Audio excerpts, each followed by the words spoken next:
Hi friends, నమస్తే. తెలంగాణ రాష్ట్రంలో కొత్త రేషన్ కార్డు దరఖాస్తు కోసం ఒక దరఖాస్తు ఫారంని తెలంగాణ రాష్ట్ర ప్రభుత్వం విడుదల చేయడం జరిగింది.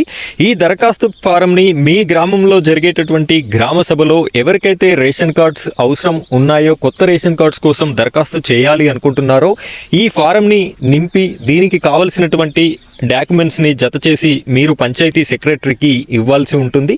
ఈ ఫారంని ఏ విధంగా తప్పులు లేకుండా నింపాలి, వీటికి ఏమేం పత్రాలు జత చేయాలి అనే పూర్తి ఇన్ఫర్మేషన్ని నేను మీకు ఈ వీడియోలో అందించడం జరుగుతుంది. వీడియోని ఎక్కడా కూడా స్కిప్ చేయకుండా చివరి వరకు చూడండి.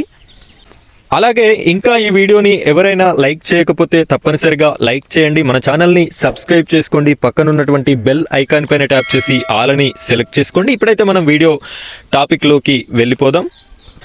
ఫ్రెండ్స్, ఇక్కడ చూడండి, మీకు ఒక దరఖాస్తు ఫారంని నేను చూపిస్తున్నాను. ఇక్కడ ఫస్ట్ ఆఫ్ ఆల్ ఇక్కడ ఒక బాక్స్ కనిపిస్తుంది. ఇందులో కుటుంబ యజమాని ఎవరైతే పేరు రాస్తారో వారి యొక్క ఫోటోని, పాస్పోర్ట్ సైజ్ ఫోటోని ఇక్కడ అంటించండి. ఇక్కడ చూడండి, రేషన్ కార్డు కొరకు దరఖాస్తు. మీకు ఇదివరకే రేషన్ కార్డు లిస్ట్ అనేది రావడం జరిగింది. ఆ లిస్ట్లో పేరు లేనటువంటి వారు మళ్ళీ అప్లై అనేది చేసుకోండి. మీ పంచాయతీ సెక్రటరీకి ఈ ఫారంని ఇవ్వండి. ఈ రేషన్ కార్డ్స్కి సంబంధించి ఏ విధమైన డౌట్ ఉన్నా కామెంట్ సెక్షన్లో కామెంట్ చేయండి. మీ ప్రతి కామెంట్కి నేను రిప్లై అనేది ఇవ్వడం జరుగుతుంది. ఇక్కడ ఫస్ట్ ఆప్షన్ చూసినట్టయితే కుటుంబ యజమాని పేరు, మీ కుటుంబంలో ఉన్నటువంటి యజమాని పేరుని ఇక్కడ రాయండి. వారి యొక్క తండ్రి లేదా భర్త పేరుని రెండవ ఆప్షన్లో రాయండి. మూడవది చిరునామా, మీ ఆధార్ కార్డులో ఏ విధంగా అయితే మీ అడ్రస్ ఉంటుందో ఆ విధంగా ఇక్కడ రాసేయండి. నాలుగవది కులము, మీరు ఏ కులానికి సంబంధించిన వారైతే ఆ కులంని మెన్షన్ చేయండి.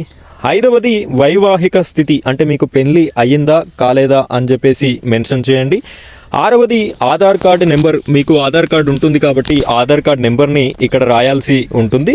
ఏడవది మొబైల్ నెంబర్, మీ యొక్క ఫోన్ నెంబర్ని కూడా ఇక్కడ రాయండి. నెక్స్ట్ చూసుకున్నట్టయితే క్రమ సంఖ్య అని చెప్పేసి ఉంది.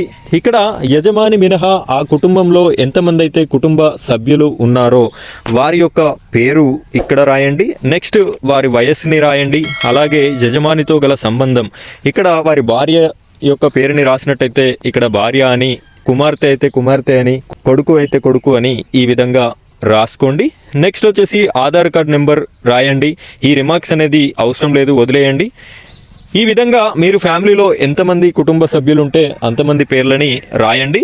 నెక్స్ట్ ఇలా కిందికి స్క్రోల్ చేసుకున్నట్టయితే మనకి ఇక్కడ ఒక కొటేషన్ అనేది ఇవ్వడం జరిగింది. స్వంత ధృవీకరణ, దేవుని మీద మనస్సాక్షి పూర్వకముగా నిజము తెలుపునాది ఏమనగా, నా సంవత్సర ఆదాయం ₹1,50,000 గ్రామాలలో, ₹2,00,000 పట్టణాలలో కలదు. ఇంతకు పూర్వము నేను పైన కోరిన దానిని పొంది ఉండలేదు. నేను తెలిపిన సమాచారం నిజం, తప్పుడు సమాచారం ఇచ్చినట్లయితే నేను శిక్షకు పాత్రుడను.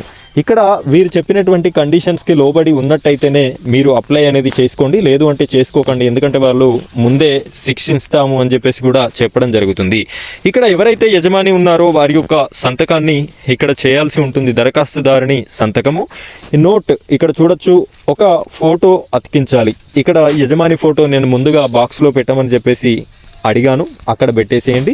రెండవది చూడండి, ఫోటోలు జత చేయాలి. ఇప్పుడు మీ కుటుంబంలో రిమైనింగ్ పర్సన్స్ ఎవరైతే ఉన్నారో వారి యొక్క ఫొటోస్ని కూడా మీరు ఇదే అప్లికేషన్కి పెట్టండి. అలాగే ఆధార్ కార్డు జిరాక్స్ ప్రతిని జతపరచాలి. ఇక్కడ ఆధార్ కార్డుని కూడా జతపరచాలి అని చెప్పేసి అడుగుతున్నారు. అయితే మీ కుటుంబంలో ఎంతమంది అయితే ఉంటారో అంతమంది ఆధార్ కార్డ్స్ని పెట్టండి.